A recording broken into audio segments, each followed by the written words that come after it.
So we're still here at the Kustom Cultures event, lots of people around, lots of music going on, and I'm going to catch up with 3 people here who have joined me. I've got Paul, who actually contributes to the magazine, Pinstriping. I've got Petra, did I get that right?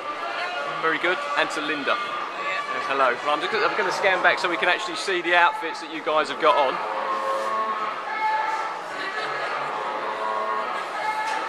And I understand, Linda, you were jiving earlier, is that right? Yes, I was. Was that to the hound dogs? Yes, brilliant. Okay, they're very good, aren't they? They are, yes. Excellent. Right, we're just going to have a quick chat with Paul now. Paul, you're a regular contributor to the Pinstriping magazine around the culture of rock and roll and things like that, isn't it? Yeah, the lifestyle and culture behind all these things. So we've looked at the weekender festivals and tried to tell people who are perhaps new to this sort of thing what they would see, what they would get out of coming along to some of those weekenders. And we've also tried to reflect the bands, the stall holders and the other people who go into making events like this one. Now when you take a walk around here, I've actually, people want to have a look on the YouTube, we've actually filmed some walking around so those that aren't here can see the kind of different stalls and the kind of, you know, the lifestyle, the clothing, the vehicles, the music and stuff like that. I mean, it really is quite all-consuming, isn't it, when you walk around?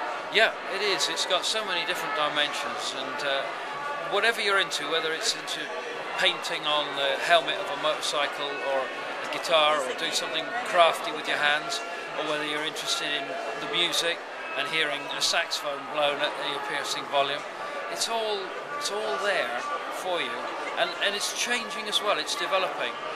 We're not exactly recreating the 50s. We're kind of using the 1950s and the rock and roll culture as a starting point, as an influence. But we're very much in 2011. So, what have you been writing about in the magazine in your series of articles? I've had a number of series. I started off looking at the fashions. So, for example, I've written, if we look at Linda here, I've written about circle skirts and these tops, and even these butterfly buckles that were very popular in the 50s. Okay. And I've beautifully modelled. Thank you. And I've also written about guys' fashions as well. So this is a yoke jacket from about 1957, and I've tried to feature it in a way that makes it interesting reading for both the ladies and the guys, and to do something that other people aren't doing. So talking about the way in which songs from the 50s on records mention clothing and so on, and the different aspects of clothing that they mention, and also what it feels like to be a cat and to wear this stuff, you know. I once met a guy and he came up to me, and I was wearing a mock tiger skin jacket at the time, boxed, heavy shoulders, you know, and he came up to me, he said, Paul, he said, I'd love to try that jacket on and have a photograph taken, do you mind? I said, no, not at all. Slipped it off, put it on him. Immediately his body language changed, he sort of hunched his shoulders up, and he became, for those few minutes, a cat. Yeah. So I put that sort of thing into the articles.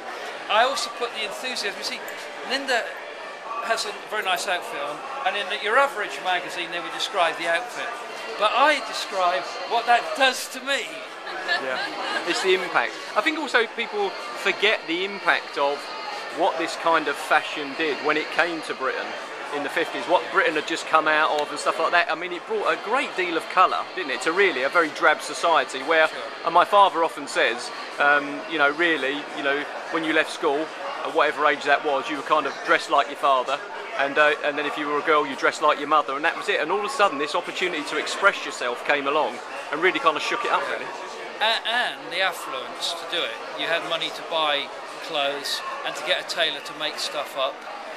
Clothing had been rationed for years after the war, and also you were told that you could only use a certain amount of clothing for a jacket or a skirt, so you couldn't have these big circle skirts. Yeah. I mean, there's a lot of fabric in there, isn't there?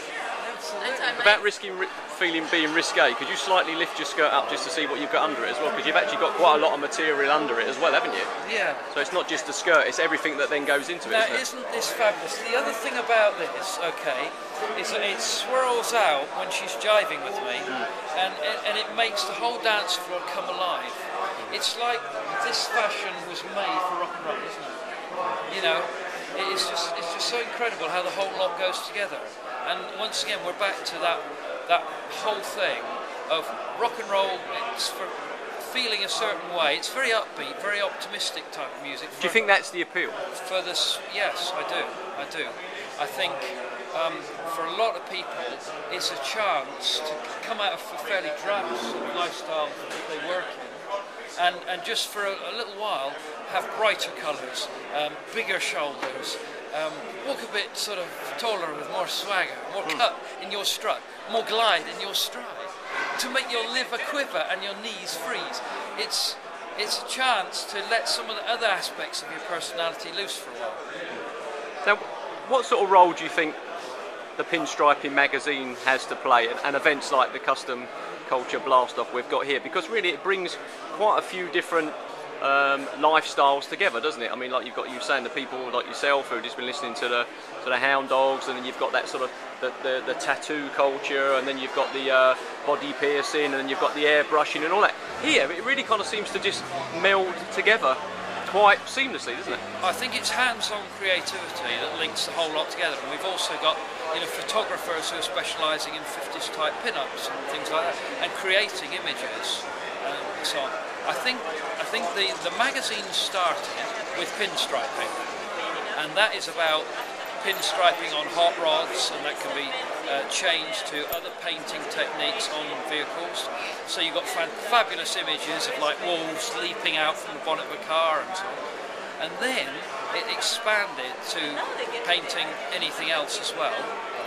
But furthermore, to keep the magazine sort of vibrant and covering fresh topics, starting to look at the lifestyles that go with it, and the events where you see this done, and the events that people like us like to attend and so on. So it's spread out into that lifestyle thing much more widely.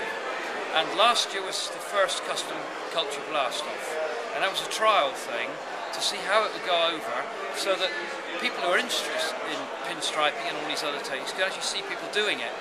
It's almost like a craft fair in many ways, and whether that's tattooing or pinstriping or photography, it's all here for people to see and be stimulated by, and maybe enthused to do themselves. So it's that hands-on thing that this magazine is focusing in on. And the music, of course, goes with it. The music helps to entertain the customers while they're here, and provides a focus for partners. I mean, we came along because we love jiving, okay, and we probably won't go away and do any pinstriping. And I love all the art as well.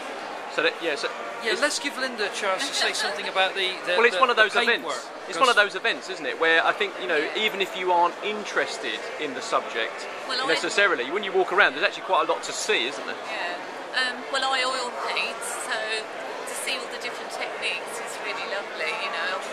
Perhaps have a little go at something different. Yeah. And also, when we was talking earlier, for women, in the outfits, it's just another way to be feminine, which we seem to have lost. It's lovely just to get all dressed up and, That's an important point, because a lot of women that I know say there aren't anywhere near as many opportunities to get dressed up today.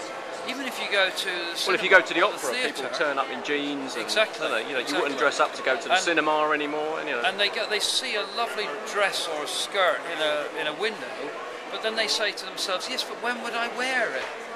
Well, we actually give you an opportunity in this sort of scenario to wear it, and also not to feel so conspicuous that you feel uncomfortable, because other people will be, wearing similarly brightly coloured, similarly sort of loud stuff.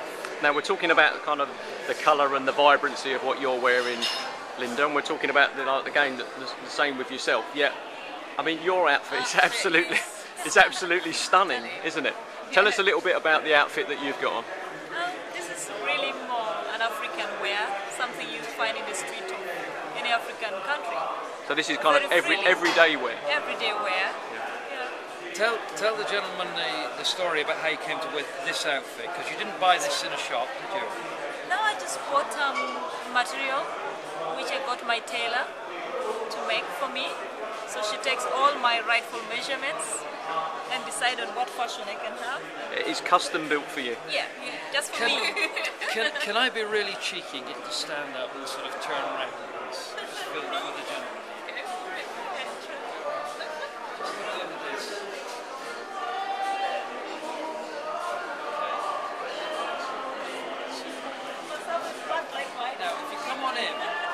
amazing. The interesting thing about this is that this is very much a silhouette from the 50s as well. This is what in the 50s we called fishtail dresses.